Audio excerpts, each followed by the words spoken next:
Assalamualaikum warahmatullahi wabarakatuh. Asik, suasana lebaran. Waalaikumsalam. Ya, Selamat Lebaran, yes. FNN dan pemirsa. Yes, untuk Rocky pakai kopiah ini saya jadi ingat waktu ditasbihkan sebagai apa ya, Ustadz ya waktu itu di IAIN Banten kalau nggak salah pakai kopiah juga gini juga ya. Saya punya koleksi kopiah banyak karena selama kemarin setahun lalu saya ceramah di banyak komunitas, universitas. Ini dari Gorontalo. Gorontalo. Ya, sebenarnya tetangga Anda lah ya ini dari. Nah betul, itu satu pulau lah, Celebes. Ya, banyak orang nggak tahu bahwa dulu Gorontalo ini sebelum menjadi provinsi sendiri kan bagian dari Sulawesi Utara ya, Bung Rocky ya. Ya betul, satu provinsi itu. Provinsi dan mayoritas adalah Muslim di Gorontalo ini ya. Gorontalo Muslim. Ya. Oke, Bung Dan Rocky. itu banyak orang Muslim di orang Gorontalo di Manado dan mereka bergaul biasa aja sama orang Kristen di Manado karena Manado itu sifatnya kosmopolit itu, jadi bergaul antara agama, antara bangsa, antara ras dan happy aja tuh. Ya. Dan kalau nggak salah kemarin baru saja dilantik seorang wali kota Konghucu ya agamanya ya di Manado ya, baru saja terpilih. Oh ya, saya justru nggak ikutin ya? Nggak ikutin. Oke, tapi itu seru. Jadi itulah memang ciri khas dari bangsa kita. Dan biasanya ini Bung Rocky saya cerita kalau Lebaran begini, ini tradisinya saya itu sehari sebelum Lebaran tuh biasanya malah kue-kue dari tetangga non Muslim tuh udah berdatangan duluan gitu biasanya. Nih jangan sampai dia ngarepin saya, tapi tradisinya seperti itu. Kenapa? Karena hal yang sama saya lakukan juga ketika Natal juga saya mengirimkan hal yang sama kepada mereka. Jadi ini bagian dari saya kira hal-hal yang indah. Ada beberapa hal yang bersifat prinsipil dalam masalah-masalah keagamaan yang kita tidak perlu campur adukkan, tapi ada hal-hal yang bersifat muamalah, bersifat hubungan antar manusia kita bisa tetap jalin dengan baik gitu ya, Bung Rocky. Itu relasi horizontal, relasi muamalah, relasi sosiologis justru yang harus kita pererat gitu. Kalau vertikal itu urusan masing-masing gitu kan, soal akidah, soal keyakinan itu. Jadi sebetulnya begitu banyak aspek hidup kita yang sama-sama diatur oleh prinsip keadilan yang sama. Dalam semua agama prinsip keadilan itu didasarkan pada beri hak pada orang dan jangan curi hak dia. Itu universal sifatnya kan. Nah itu justru yang hilang dari kita, dari peradaban kita dalam mungkin satu dekade ini. Keakraban muamalah itu tak lagi terlihat itu.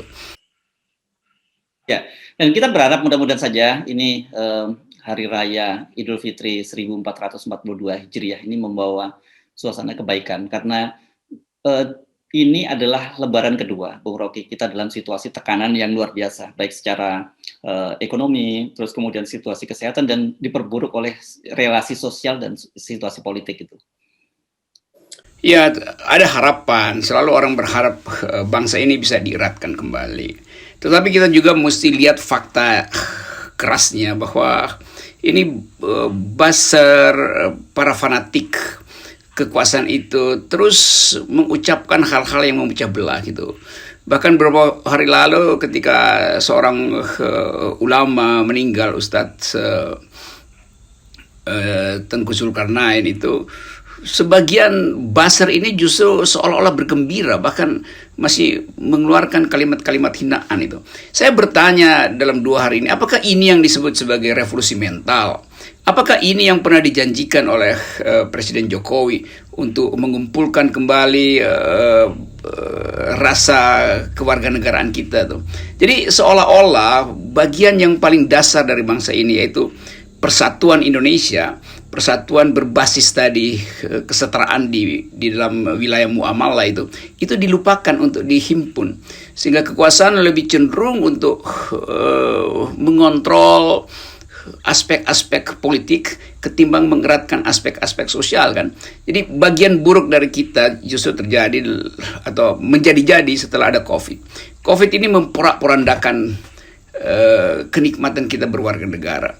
Karena social distancing justru menjauhkan kita dari sifat kesukarelaan dalam membantu. Oke, kita terima itu sebagai fakta. Tetapi di belakang itu moral kita justru menjadi kropos karena kekuasaan terus arogan gitu. Tidak ada tanda-tanda bahwa kekuasaan ini mau memulihkan kembali keakraban bangsa ini yang pernah kita miliki bahkan jauh sebelum Indonesia merdeka tuh. Ya, kan kalau menggunakan terminologi Anda, ini bangsa sekarang ini setelah lebih dari 7 dasawarsa kita merdeka justru bukan lebih cerdas dibandingkan dari para founding father, tapi justru lebih dungu. Karena sejak awal founding father kita kalau lihat pergulatan-pergulatan di BPUPKI dan kemudian juga di Konstituante, serta juga bagaimana kemudian berlanjut di dalam era politik pada masa sebelum pada era Orde Lama misalnya kita sebut, itu kan mereka secara sadar bahwa bangsa ini bangsa majapahit, bangsa yang heterogen yang karena itu kemudian diikat dengan satu sesanti yang sangat klise ya kalau kita selalu nyebut Bhinneka Tunggal Ika, tetapi itu sebenarnya menunjukkan betapa mereka wisdom mereka luar biasa. Mereka menyadari betul bahwa kita itu memang bangsa yang berbineka, dan ini kalau meminjam istilahnya Profesor Salim Said, ini bangsa yang fragmented dan fragile. Jadi gampang banget kalau kita nggak hati-hati, gampang benar kita berpecah belah berkeping-keping. Itu betul, itu kuncinya tadi tadi harus bilang wisdom itu. Jadi wisdom itu datang dari orang yang perspektifnya lebar tuh dan pikirannya dalam. Jadi dia mampu untuk memperlebar cara pandang, tapi sekaligus mendalami hal-hal yang esensial pada bangsa ini. Yang esensial adalah kemerdekaan, karena kita pernah dijajah. Maka merdeka itu adalah suatu kualitas yang betul-betul esensial. Yang esensial adalah keadilan, karena kita pernah dieksploitasi oleh kolonialisme. Jadi rasa bebas dan rasa keadilan itu hal yang mesti didalami oleh pemimpin. Supaya dia bisa dalami, dia mesti punya perspektif yang lebar. Itu pentingnya pengetahuan sejarah, pengetahuan proyeksi ke masa depan. Jadi founding person kita, founding parents kita selalu ingin mengembalikan bangsa ini atau meminta kita kembali pada cara mereka merawat republik ini dari awal gitu. Dan itu yang hilang akhir-akhir ini. Karena kita nggak merasa lagi sama satu bangsa, kita merasa ada sekat yang sengaja dipasang hanya untuk membuat kita mudah dikendalikan itu. Jadi isu rasisme, isu perbedaan keyakinan, macam-macam itu seolah-olah nggak pernah hilang. Dan itu berarti ada desain. Siapa lagi yang bikin desain kalau bukan mereka yang punya kekuasaan untuk mendesain kan? Jadi saya tetap menilai bahwa Presiden Jokowi menyimpan bara yang mungkin akan menghanguskan bangsa ini menuju 2024 atau setelah 2024. Saya bayangkan misalnya 2024 yang sebentar lagi tinggal 2 tahun sebetulnya secara efektif. Kalau terpilih seorang presiden baru, dia akan dibebani oleh hutang ekonomi, hutang moral, hutang keadilan, hutang keakraban dari presiden sekarang. Bagaimana tanggung jawab presiden yang akan datang untuk mengatasi beban multidimensi hari ini? Jadi bagian ini yang mesti kita renungkan ketika kita masuk dalam hari Lebaran, dan melupakan dulu sementara arogansi material tentang promosi sukses ekonomi, promosi infrastruktur segala macam. Balik lagi pada permenungan bahwa di awal kemerdekaan bangsa ini dituntun oleh akal pikiran dan dipersenjatai oleh keadilan itu. Walaupun pada waktu itu semua orang miskin, tapi semua orang merasa bahwa oke, kita setara dan kita bergerak bersama-sama untuk menghasilkan Indonesia yang cemerlang. Nah, gerak sama-sama itu yang sekarang tidak terlihat karena hanya ada 2-3 orang yang bergerak korupsi, yang lain kasak-kusuk untuk mempersiapkan dinastinya, sebagian lagi berupaya untuk tetap menjadi penjilat segala macam. Jadi bagian buruk dari bangsa ini sedang diperlihatkan justru di era Presiden Jokowi. Apapun kritik kita mesti fair mengatakan bahwa pemburukan itu justru terjadi di era ketika Presiden Jokowi tampil seolah-olah sederhana, tapi kelihatan bahwa dia tidak mampu atau beliau tidak mampu untuk mengucapkan atau memberi semacam bahasa tubuh yang membuat orang merasa dilindungi. Ya, kalau kita belajar dari sejarah, sebenarnya bangsa ini bersedia menderita bersama dan bersedia mengorbankan apapun yang dimilikinya gitu. Dan sebenarnya dalam situasi sekarang ini juga sangat penting ketika kita menyadari pemerintah juga sedang babak belur mengelola COVID dan juga ekonominya babak belur, utang menggunung. Kita tentu ingat ya di masa lalu bagaimana orang Aceh mengumpulkan uang untuk membeli pesawat, dan kemarin itu terulang lagi meskipun tidak diterima ya, ada sebuah masjid di Jogja yang menginisiasi mengumpulkan dana untuk membeli pesawat pasca tenggelam, membeli kapal selam pasca tenggelamnya KM Nanggala. Jangan dilihat jumlah yang terkumpul, meskipun jumlahnya cukup besar, tapi jauh untuk membeli kapal selam. Tetapi bagaimana semangat pengorbanan, semangat merasakan adanya persoalan bersama itu masih ada sebenarnya pada masyarakat kita. Tinggal menunggu satu suara dari presiden, sebenarnya itu bisa terjadi. Ini bahayanya tuh, rakyat punya simpanan energi solidaritas tuh. Karena dilatih untuk saling melihat kiri kanan, menengok tetangganya ada makan apa enggak tuh. Jadi kehidupan desa itu tetap disemangati oleh yang kita sebut kemanusiaan yang adil dan beradab itu. Justru di kota-kota besar itu hilang itu. Justru pada elite itu nggak terjadi. Rakyat biasa tetap hidup dalam solidaritas. Jadi bahayanya kalau solidaritas itu tidak dirawat, dia bisa berubah menjadi pembangkangan tuh. Dan sinyal yang kita miliki, orang daya tahan keadilan itu ada batasnya itu. Apalagi dalam situasi kesulitan ekonomi dan ancaman kesehatan itu. Nah, mungkin kita bayangkan bahwa seharusnya sidang kabinet itu seminggu sekali itu bicara tentang kondisi psikologi rakyat. Tapi terlihat nggak dibicarakan. Karena yang diperlihatkan dalam headline, di dalam pidato atau di dalam konferensi pers istana, itu tetap bahasa arogansi. Yang sifatnya mengancam, sifatnya menuduh, sifatnya bahkan mengolok-olok tuh pejabat-pejabat tinggi istana itu Twitternya mengolok-olok justru.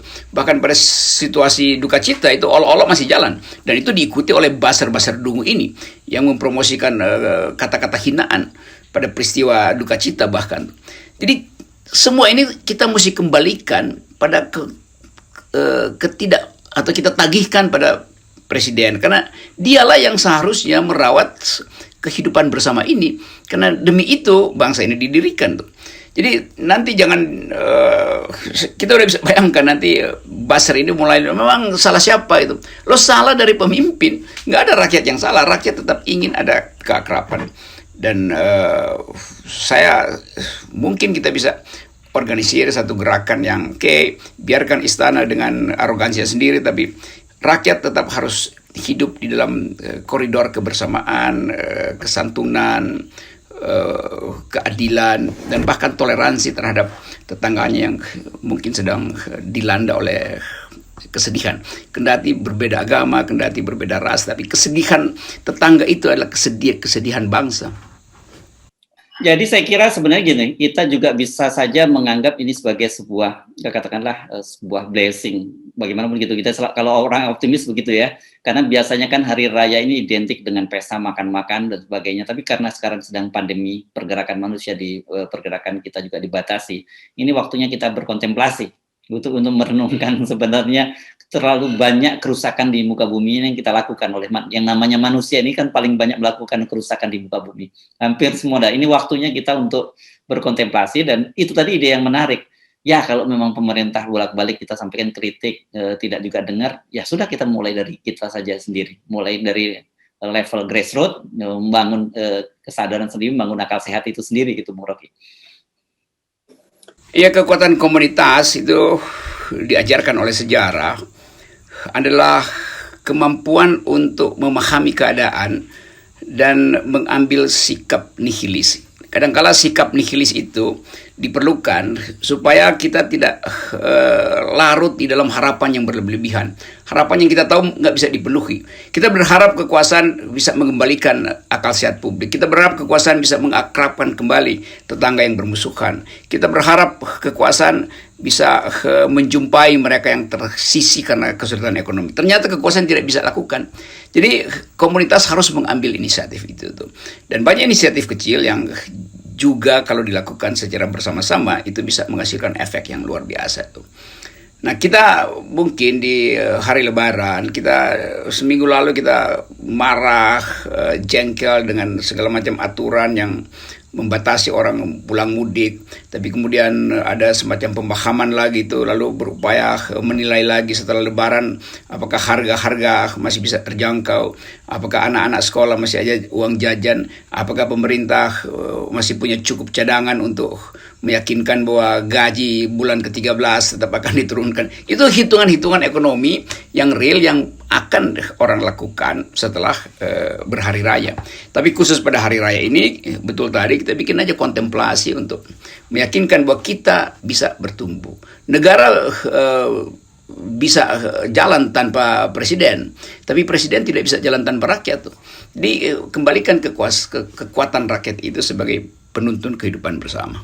Ya, jadi kalau ini kebetulan Anda di rumah masih ada kue-kue, ada penganan-penganan yang lezat, coba mulai tengok kiri kanan Anda, tetangga, nggak usah jauh-jauh, berapa apakah ada di antara mereka yang tidak bisa menikmati Lebaran ini dengan penganan ringan, dengan kue-kue lezat, kita saling mengirim makanan. Saya kira kalau itu dilakukan secara serentak itu akan menjadi gerakan yang luar biasa, dan kita saling menguatkan, saling menggembirakan dalam suasana Lebaran seperti ini. Ya betul, ikatan batin itu adalah ikatan yang paling membahagiakan itu. Kalau kita menyapa orang sambil sedikit memberi rezeki itu, tatapan matanya itu adalah ucapan terima kasih yang terbaik gitu. Lain kalau kita didatangi petugas pajak, kita merasa bahwa kita bayar pajak, padahal tidak ada satupun yang kembali ke kita sebagai welfare itu. Jadi bayarlah pajak Anda itu pada tetangga Anda itu, langsung bayar pada tetangga. Berilah dia senyuman supaya kita diikat oleh senyum kebahagiaan di hari yang suci. Ya, baik. Terima kasih Bung Rocky. Sekali lagi mari kita ucapkan permohonan maaf lahir batin, taqabbalallahu minna wa minkum, taqabbal ya karim, untuk para subscriber dan juga viewer Rocky Gerung Official. Terima kasih Anda terus masih bersama kita, komunitas Akal Sehat. Melalui channel ini kita terus menebarkan kebaikan dan memberikan semangat bahwa bagaimanapun Indonesia itu adalah milik kita yang harus kita jaga. Ya, saya ucapkan selamat Hari Raya Idul Fitri pada seluruh umat Muslim di Indonesia. Dan khusus saya ucapkan terima kasih karena ini masih saya pegang yang 2 tahun lalu dihadiahkan oleh satu komunitas, kalau nggak salah komunitas akademis di Gorontalo. Dan selamat Idul Fitri rakyat Gorontalo. Yes, oke. Makasih, Bung Rocky. Assalamualaikum warahmatullahi wabarakatuh. Waalaikumsalam.